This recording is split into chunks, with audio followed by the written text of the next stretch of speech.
Hi friends, welcome to Hallikar ಮಾಧ್ಯಮ YouTube channel. ಈಗ ನೋಡ್ತಾರ ವಿಡಿಯೋ ಇದು ಅಂದ್ರೆ ನಮ್ಮ ಸಬ್ಸ್ಕ್ರೈಬರ್ ಒಬ್ಬರು ಕಮೆಂಟ್ ಮಾಡಿದ್ರು. ಸರ್, ಈ ಬಂಡೂರು ಕುರಿಗಳಲ್ಲಿ ನೀವು 5 ತರ ಇದಾವೆ ಅಂತ ವಿಡಿಯೋ ಮಾಡಿದ್ದೀರಾ. ಬಟ್ ನಾನು ಒಂದು ವಿಡಿಯೋದಲ್ಲಿ ನೋಡಿದೆ, ಯಾವುದು ಆ ತರ 5 ತರದ್ದಿಲ್ಲ. ನನಗೆ ಅದ್ರ ಮೇಲೆ ನಂಬಿಕೆನೇ ಇಲ್ಲ. ಬಂಡೂರು ಅಂದ್ರೆ ಒಂದೇ ತಳಿ ಅನ್ನೋದು ಅವ್ರು ವಿಡಿಯೋ ಮಾಡಿದ್ದಾರೆ. ಸೊ ಅದನ್ನ ನೋಡಿದೆ, ನನಗೆ ಅದ್ರ ಮೇಲೆ ಸ್ವಲ್ಪ ಡೌಟ್ ಇದೆ. ಸೊ ಅದನ್ನ ಕ್ಲಾರಿಫಿಕೇಶನ್ ಕೊಡಿ ಅಂದ್ರು. ಬಂಡೂರು ಕುರಿಗಳಲ್ಲಿ 5 ಉಪತಳಿಗಳಿದಾವೆ: ಕಪ್ನಿ ಕುರಿ, ಕೊನ್ನಾರೆ ಕುರಿ, ಸೀರಿ ಕುರಿ, ಉಚ್ ಕುರಿ ಮತ್ತೆ ಒಟ್ನಾವ್ ಕುರಿ ಅಂತ. ಸೊ ಅವ್ರ ಆ ವಿಡಿಯೋನ ನಾನು ಕೂಡ ನೋಡಿದೆ. ಅವ್ರ ಆ ವಿಡಿಯೋದಲ್ಲಿ ಹೇಳಿದ್ದಾರೆ, ಇದು ಹಿಂಗೆ ಇರುತ್ತೆ, ಸೊ ಈ ತರನೇ ಬಾಡಿ ಫೀಚರ್ಸ್ ಇರುತ್ತೆ ಅಂತ ಯಾವುದೇ ರೀತಿ ಯಾರು ಹೇಳಿಲ್ಲ ಅಂತ ಹೇಳಿದ್ದಾರೆ. ನನ್ನ ಚಾನಲ್ ಅಲ್ಲಿ 1 ವರ್ಷದ ಹಿಂದೆನೆ ಅದ್ರ ಬಗ್ಗೆ ವಿಡಿಯೋ ಮಾಡಿದ್ದೀನಿ. ಹಳೇ ಬ್ಲಡ್ ಲೈನ್ ಇರುವಂತ ಕುರಿಗಳು ಅವ್ರದ್ದು.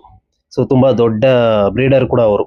ಸೊ ಎಲ್ರಿಗೂ ಗೊತ್ತಿರುತ್ತೆ ಬಂಡೂರು ಕುರಿ ಫೀಲ್ಡ್ ಅಲ್ಲಿ ಇರೋರಿಗೆ. ಸೊ ಅವರು ಎಕ್ಸ್ಪ್ಲೈನ್ ಮಾಡಿದ್ದಾರೆ ಯಾವ್ಯಾವ ಕುರಿ ಯಾವ್ಯಾವ ತರ ಇರುತ್ತೆ, ಅದನ್ನ ಹೆಂಗೆ ಕಂಡುಹಿಡಿಯುವಂಥದ್ದು ಎಲ್ಲಾನು ಕೂಡ 5 ತಳಿನೂ ಕೂಡ ತೋರಿಸಿ ಅವರು ಎಕ್ಸ್ಪ್ಲೈನ್ ಮಾಡಿರುವಂಥದ್ದು.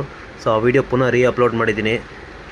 ಈ ಶಾರ್ಟ್ಸ್ದು ಕೆಳಗಡೆ ಅದನ್ನ ಟ್ಯಾಗ್ ಮಾಡಿರ್ತೀನಿ. ಯಾರಾದರೂ ಬಂಡೂರು ಕುರಿ ಬಗ್ಗೆ ಇನ್ಫಾರ್ಮೇಷನ್ ಬೇಕು, ಅದನ್ನ ಹೆಂಗೆ ಐಡೆಂಟಿಫೈ ಮಾಡೋದು ಅಂತ ತಿಳ್ಕೊಳ್ಬೇಕು ಅಂದರೆ ಆ ವಿಡಿಯೋನ ನೋಡಿ ಕಂಪ್ಲೀಟಾಗಿ. ಒಂದು 15-16 ನಿಮಿಷ ಇದೆ. ಸೊ ಹಾಗೆ ನಿಮ್ಮ ಫ್ರೆಂಡ್ಸ್ಗೆ ಶೇರ್ ಮಾಡಿ. ಸೊ ಬಂಡೂರು ಕುರಿಲಿರುವಂಥದ್ದು 5 ತಳಿ, 5 ಉಪತಳಿಗಳು, ಒಂದೇ ಅಲ್ಲ. ಬಂಡೂರಲ್ಲಿ 5 ಉಪತಳಿಗಳು. ಇದು 100% ಕರೆಕ್ಟ್ ಇನ್ಫಾರ್ಮೇಷನ್.